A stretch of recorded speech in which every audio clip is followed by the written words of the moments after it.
Olá a todos. Esse vai ser um curso de design e desenvolvimento de jogos. A ideia é ser um curso que vá desde a parte inicial, né, mais básica e até conceitual, né, até chegar ao final, né, em um jogo 3D. Então, design e desenvolvimento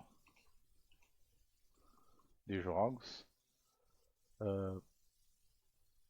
Para a gente entender, né, o que é o design e o desenvolvimento de jogos, a gente precisa primeiro entender o que é um jogo de videogame, né? Seja no computador, no smartphone, no aparelho de videogame, aparelho portátil, enfim, né? Bom, um jogo de videogame ele é composto por duas partes principais, tá? Bom, nesse vídeo inicial, né, a gente vai ver um pouquinho da parte mais teórica por trás do design e desenvolvimento de jogos, nada muito complexo, né? Conceitos mais simples, mas que são importantes para quando a gente estiver lá desenvolvendo o jogo, vocês entenderem o porquê está sendo feito cada coisa. Né? Sem esses detalhes um pouco mais teóricos, né? A gente fica um pouquinho perdido lá. Por que eu estou usando esse delta? Por que eu estou fazendo isso? Então, é bem importante. E a gente vai utilizar como ferramenta o Godot Engine. No entanto, o que vai ser ensinado durante esse curso, pode ser utilizado em outras ferramentas também, os conceitos, né? Tem formas de aplicar esses mesmos conceitos também em outras ferramentas. Uh, essa primeira aula então é um pouco mais teórica e nas outras vão ser mais práticas, desenvolvendo de fato alguns jogos ao longo desse curso. Bom, um jogo ele é formado por dois componentes principais, o estado e as regras. O estado é tudo que define como está o jogo naquele momento. E as regras definem como que esse estado pode mudar. Né? Porque o jogo ele é uma coisa dinâmica, né? O estado vai mudando ao longo do tempo, o estado do jogo. Se a gente pensar em um jogo como xadrez, por exemplo, um jogo de tabuleiro, o estado é cada peça está em qual posição no tabuleiro. Isso define um jogo de xadrez. E as regras é qual peça pode se movimentar para qual estado. Então isso define como acontecem as mudanças de estado. O jogo ele é uma mídia interativa, ou seja, ele depende da interação, né, da comunicação entre o jogo e o jogador, um ou mais jogadores. O jogo ele faz isso, né, informando para o jogador sobre o estado do jogo.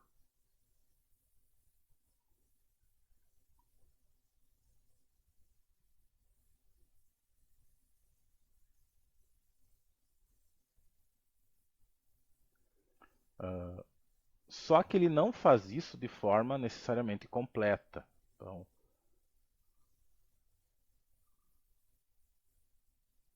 Então informa parcialmente o estado do jogo. Informa parcialmente o estado do jogo. Por que é parcialmente? Nem sempre o jogo, ou a verdade, praticamente todos os jogos, ele não vai informar todas as coisas que definem o estado. E isso tem vários motivos, desde uma questão de design, né? Se a gente pensar, por exemplo, num jogo de mundo aberto, a gente tem jogos de mundo aberto que enchem o mapa lá de vários ícones, né, mostrando onde está cada coisa. Tem jogadores que gostam de jogar dessa forma, tem outros que não, porque isso pode tirar, né, aquele senso de descoberta, aquele senso de coisas novas no jogo. E outros jogos não informam e a pessoa descobre isso sozinha. Ou coisas mais práticas de design, por exemplo. O jogador não vai saber a posição de todos os adversários, né, o tempo todo. Um jogo de tiro, por exemplo, a ideia é você saber a posição dos adversários que você consegue visualizar, que estão na sua linha de visão. Os outros você não vai saber a posição. E existe uma série de coisas internas do estado do jogo que não são informadas ao jogador. E o quanto eu quero informar para o jogador é um aspecto essencial da parte de design do jogo. E o jogador, então, ele se comunica com o jogo, né, por meio do sistema de entradas.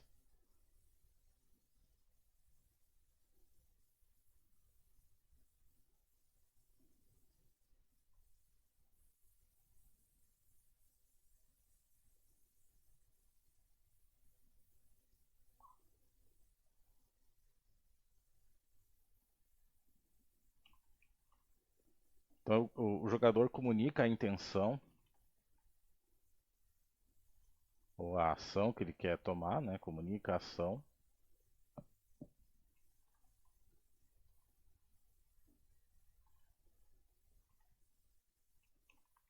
pelas entradas. O que são essas entradas? Teclado, mouse, controle, touchscreen do celular, etc. Tá?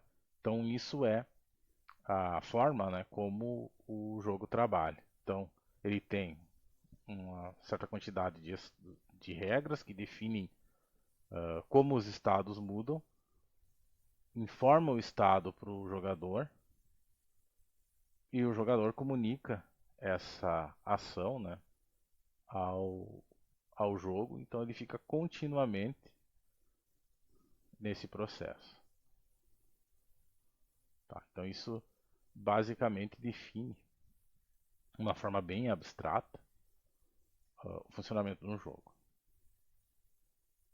Bom, e como que acontece então esse processo? Né? Como que isso vai, esses estados vão se alterando ou vão mudando? Bom, se a gente for colocar aqui as ações que vão acontecendo, inicialmente a gente tem o estado inicial do jogo. É como o jogo inicia. O jogo tem um determinado estado inicial. Depois disso, o que o jogo faz? Comunica ou apresenta, né? Apresenta, apresenta o estado.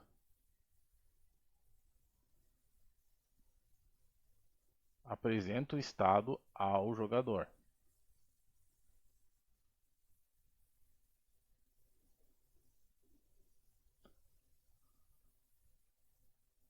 Ao jogador.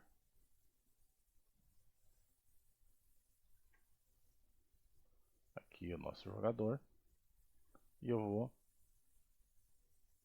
apresentar o estado para ele. Depois de apresentar esse estado ao jogador, eu vou ver a resposta que o jogador vai ter. Então eu tenho o processo de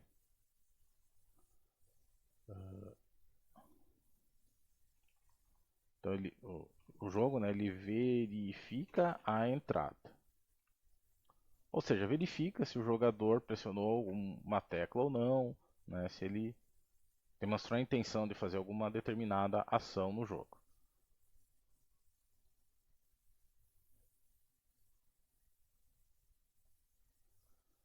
Depois disso, o que o jogo vai fazer?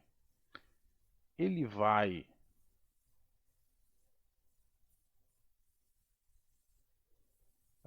ele vai computar o próximo estado do jogo. Computa o novo estado do jogo, ou seja, computa o novo estado.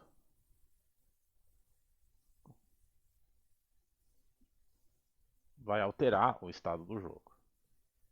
Bom, depois de alterar o estado do jogo, ele tem que apresentar esse novo estado ao jogador. Então ele vai vir aqui e apresenta o estado. É o novo estado que foi computado ao jogador.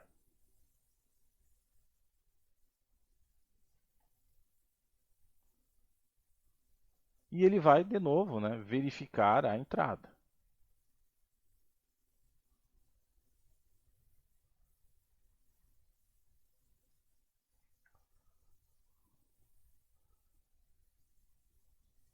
Depois de verificar a entrada, ele vai computar o novo estado do jogo. E assim, pessoal, sucessivamente. Ou seja, ele vai continuar o tempo todo fazendo isso. Ele vai repetir esse processo, né, enquanto o jogo estiver executando. Bom, esse processo aqui, né, para computar um novo estado, vamos pensar nisso aqui. Computar um novo estado, o novo estado do jogo, ele é uma função, tá, que depende de três coisas. Para computar o estado, do que ele depende? Depende, tá,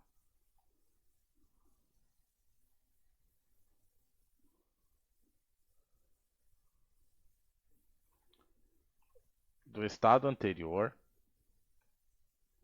depende das regras.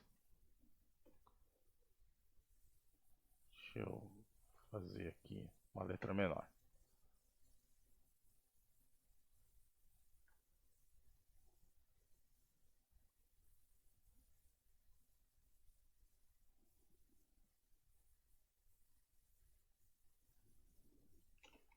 Depende da entrada e depende do tempo.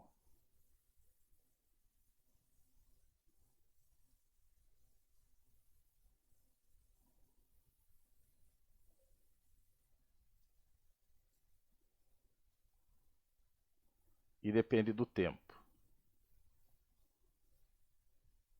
Ou mais precisamente, né, do delta tempo, o delta do tempo. O que é esse delta do tempo? Tá, então, uh,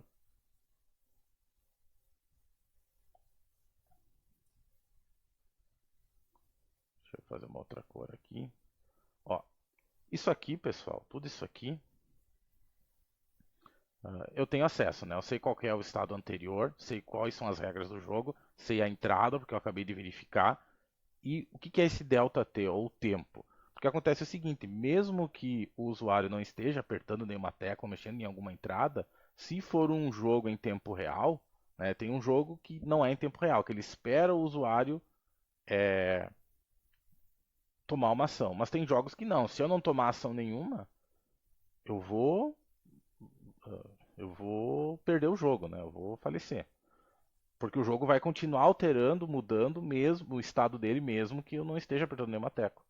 Né? Então, por exemplo, a gente chega a casos mais extremos assim, por exemplo, no Dark Souls, mesmo que eu aperte o Start e entre no menu, o jogo continua processando. Se tiver um inimigo perto, ele me atinge, enquanto eu estou mexendo no menu das opções do jogo, por exemplo. Claro, nem todo jogo vai fazer isso, né? Mas num jogo qualquer, um jogo de corrida, por exemplo, se eu não acelerar, não fizer nada, o carro vai continuar indo e ele vai bater. Né? Então, por isso que mesmo que não tenha nenhuma entrada, baseado no tempo que passou, no estado anterior e nas regras, eu vou computar um novo estado. E o que é esse tempo aí? Então, se eu pegar aqui, então eu vou computar o meu novo estado. Se eu vou, para facilitar, eu vou arrastar esse aqui para cá. É a mesma coisa, né? Ele computa aqui o novo estado. Se eu pegar, né, esse tempo aqui, quando eu for computar o novo estado, desde a última vez que eu fui computar o novo estado,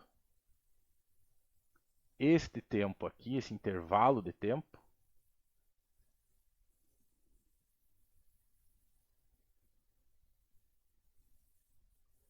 é o nosso ΔT.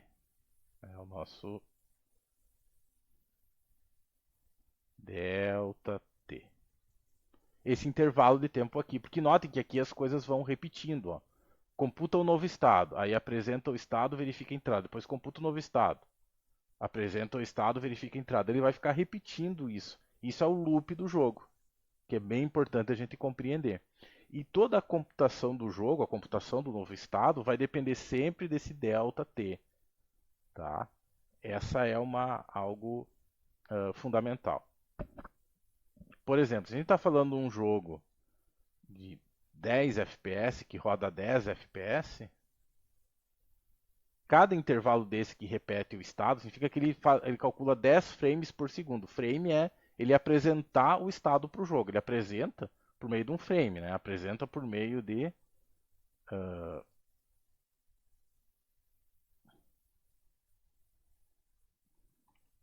gráfico e som.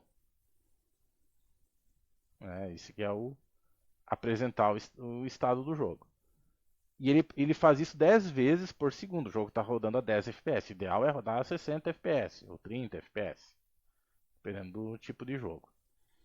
Mas se ele estivesse rodando a 10 FPS, só para facilitar o cálculo, tá? Se são 10 frames a cada segundo, significa que esse delta T aqui é de 0,1 segundo, um décimo de segundo.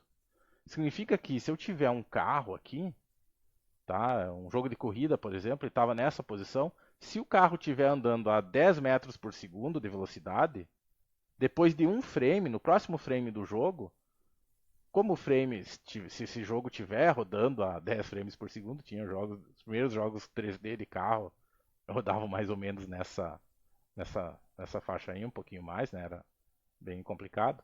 Se eu estivesse lá rodando a 10 frames por segundo, o próximo frame, o carro já vai ter andado 1 metro. Ele vai estar 1 metro adiante. Ele vai ter que renderizar o carro a 1 metro de distância a mais do que ele estava antes. Porque ele está andando a 10 metros por segundo. E nesse último frame aqui que ele teve que computar, passou os 0,1 segundos. Quer dizer que o carro andou 10 metros por segundo vezes 0,1 segundo, que dá 1 metro. Então ele andou 1 metro. Então é assim que ele calcula as mudanças de estado que acontecem durante o jogo. Bom, então a gente já viu que isso aqui é o loop do jogo, né? Eu poderia inclusive apagar tudo isso aqui. Deixa eu ver se eu consigo.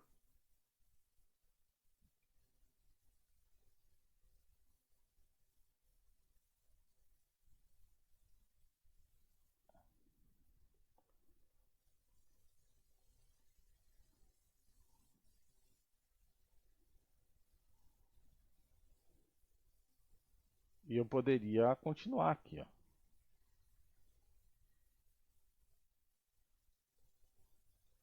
Ó, opa, fazer azul.